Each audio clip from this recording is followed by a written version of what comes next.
Həyatınızda yeyə biləcəyiniz ən ləzzətli Qarabağ kətəsinin reseptini sizinlə paylaşıram.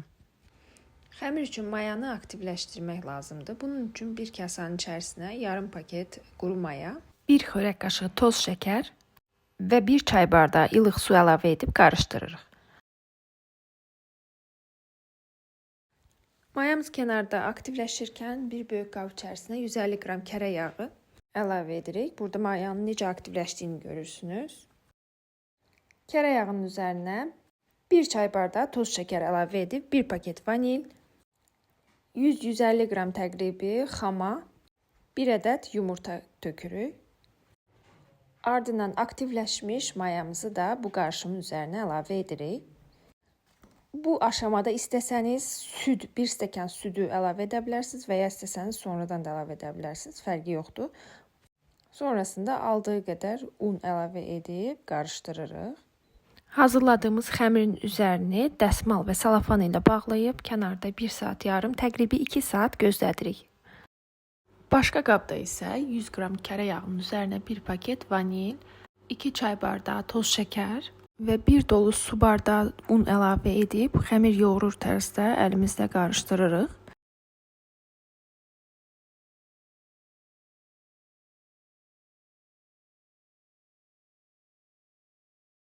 İstəyə bağlı üzərinə sarı kök də əlavə edirik. Mən sarı kökü əlavə elədim və bu görüntü olaraq çox gözəl görünür.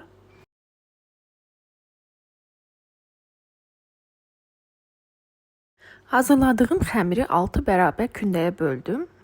Eyni şəkildə içliyi də 6 hissəyə bölüb hazırladım. Kündələri çox geniş olmayacaq şəkildə yayıram. İçərisinə hazırladığım içliyi qoyub top halına salıram və sonrasında oxlov ilə yayıram.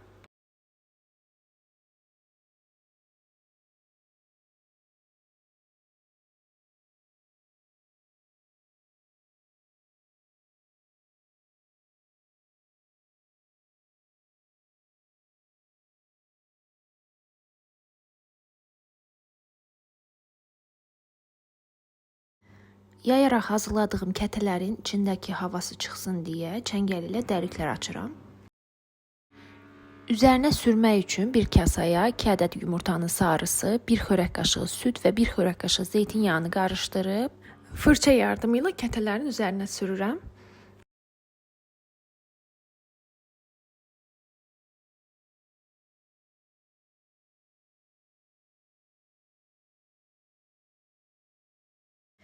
Ardından çəngəl ilə üzərinə o məşhur çizikləri atıram.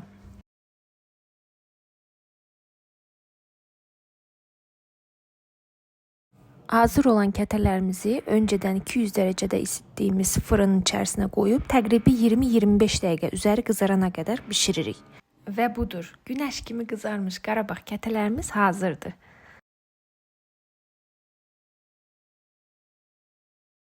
Bu reseptlə hazırladığınız Qarabağ kətələrinin içərisi qaymaq kimi yumuşaq və ləzzətli alınır.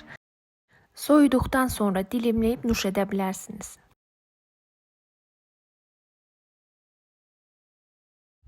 Təbii ki, ilk olaraq degustatorlarıma daddırdım və onlar çox bəyəndilər.